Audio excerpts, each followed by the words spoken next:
ሰላም የዩቲዩብ ቻናል በሙሉ እንደምን ቆያችሁ። እንደምናወራው አንድ ርዕስ ጉዳይ ነው። እሱም ስለ ሪፒቲሽን ወይንም ድግግሞሽን በተመለከተ ነው። አንድን ነገር ስንደጋገም እንዴት የህይወታችን አካል ይሆናል በሚል ርዕስ ነው። እንደሚባለው ሰው አስተዳደጉን ይመስላል ይባላል። ይሄ እውነት ነው። ለምን? ገና በልጅነት እድሜያችን ከ2 ዓመት እስከ 5 ባለው ጊዜ ውስጥ ከተለያዩ አካባቢ ማህበረሰብን ቢሆን ቤተሰብን ቢሆን ማንም ቢሆን መጥፎም ቢሆን መልካምም ነገሮችን ስንሰማ እናድጋለን። እየሰማን እያዳመጥን እናድጋለን። ከዛ እነዚህ ሀሳቦች ደግሞ ተጠራቅመው በሰማነው ቁጥር በአእምሯችን ውስጥ በጆሮ በኩል ገብተው ምን ያደርጋሉ? ብሬን ዋይር ያደርጋሉ። አእምሮ ጠነክራሉ።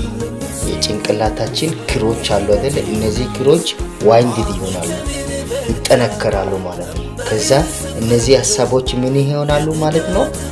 ስጋን ይለብሳሉ። ከዛ ከደማችን ጋር ይዋህዳል፣ ህይወት ይሆናል። ከዚህ የተነሳ የትኛው ነገር ብናወራ ብንከርክር በቃ ህይወታችን የምንመራው በዛ ዲፔንድ ሆነ ነው ማለት ነው። ስለዚህ ምንን ያዳመጥን ነው? ምንን በተደጋጋሚ የምናየው ነገር ምንድነው? በተደጋጋሚ የምንሰማው ነገር ምንድነው?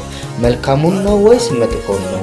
እንዴት ነው የምንሰማው ነገር? አሁን እንግዲህ በስለናል፣ አሁን አድገናል። ምንም ቢሆን ከዛ መጥፎና መልካሙን መለየት ችለናል። ስለዚህ ከዚህ በኋላ ባለው ህይወት አሁን እንዴት ሊሆን የሚለውን ሀሳብ መወሰን መቻል አለብን። በዚህ እድሜ ማለት ነው። አላርፈደም ማለት ነው። አላለቀም ማለት ነው። ጊዜያችን አለ ማለት ነው።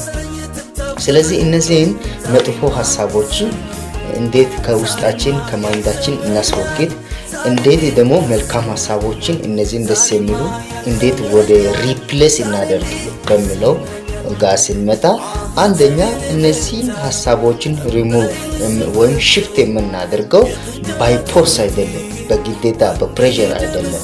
አንደኛ ስሎሊ ነው፣ ቀስ በቀስ ነው።